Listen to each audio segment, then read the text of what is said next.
নাচ গান খেলাধুলা যা করতে চাও করে ঘরের ছেলে ঘরে ফিরে যাবে।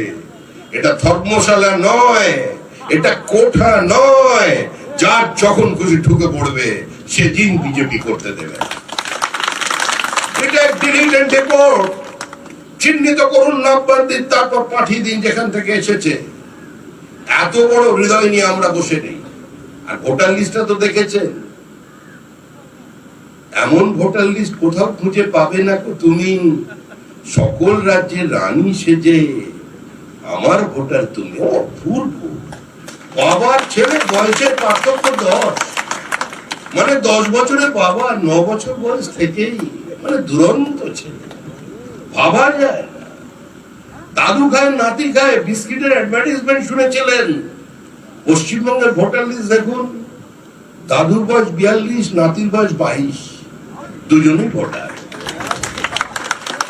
মহাভারতে 1 ধৃতরাষ্ট্র, এখানে এখন শুনছি, আগে শুনছিলাম 7, এখন 11 ধৃতরাষ্ট্র, 11।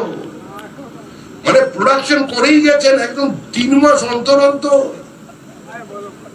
আরে স্বামী স্ত্রী দুজনের বাবাই এক।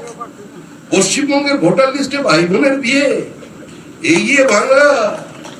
এদের তো খুঁজে বের করে পুরস্কার দিতে হবে। আর এদের পুরস্কার দেওয়ার কথা বলি আগুন জ্বলছে, বিডিও অফিস ভাঙচুর হচ্ছে, বিএলওদের উপরে আক্রমণ হচ্ছে। কিন্তু একটা কথা জেনে রাখবেন, গঙ্গোত্রী থেকে গঙ্গা সাগর পর্যন্ত বিজেপির সরকার তৈরি হবে, নিশ্চিত হয়ে গেছে।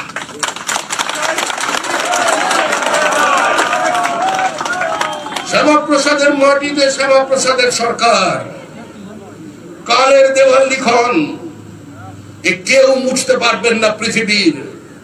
মমতা বন্দ্যোপাধ্যায়ের রাজনীতির বৃত্ত শেষ। মানুষ তৃণমূলকে গ্রহণ করেছিল, মানুষ তৃণমূলকে পরীক্ষা করেছে। এখন প্রত্যাখ্যানের সময়। তৃণমূল চলে যাচ্ছে, তৃণমূল চলে যাচ্ছে, দ্রুত গতিতে যাচ্ছে। জগন্নাথ দেবকে ভুল বুঝিয়ে টেনে নিয়েছিলেন দীঘায়। জগন্নাথ দেব বলছেন আমিও আছি, আমিও দেখব, তুমি আমার মাথায় টুপি পরিয়েছ, আমি ছাড়বো না, আমি তোমাকে বঙ্গোপসাগরের জলে বিসর্জন দিয়েই তবে আমি পুরী ফিরবো। আপনারাও প্রতিজ্ঞা করুন।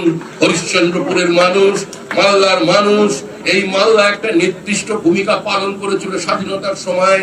1947 সালের 15ই আগস্ট আপনারা ছিলেন পাকিস্তানে, কিন্তু যার কারণে আপনারা আজকে ভারতবর্ষের বাসিন্দা, তিনি ডক্টর শ্যামাপ্রসাদ মুখার্জি, তিনি আমাদের পার্টির নেতা। আজকে তার আশীর্বাদ নিয়ে আমরা এসেছি যে শ্যামাপ্রসাদের মাটিতে শ্যামাপ্রসাদের সরকার প্রথমবারের জন্য তৈরি হতে চলেছে। সুতরাং যারা আপনার মালদাকে রাখতে সাহায্য করেছিলেন, তাদের আত্মার প্রতি শ্রদ্ধার্ঘ্য জানান। শিবেন্দু শেখর রায়, যিনি র্যাডক্লিফের বেঙ্গল বাউন্ডারি কমিশনে ভারতের হয়ে নেতৃত্ব, মালদার হয়ে নেতৃত্ব দিয়েছিলেন, মালদাকে ভারতের মধ্যে আনার জন্য চেষ্টা করেছিলেন, তার আত্মাকে সম্মান জানানোর স্বার্থে আপনারা একবারের জন্য এবার শ্যামাপ্রসাদের সরকার তৈরি করে দিন। পদ্ম ফুলে ছাপ দিন, রতন দাসকে ভোট দিন, আপনাদের মাঝ থেকে কাজ করবার সুযোগ দিন। ধন্যবাদ। বিজেপি জিন্দাবাদ।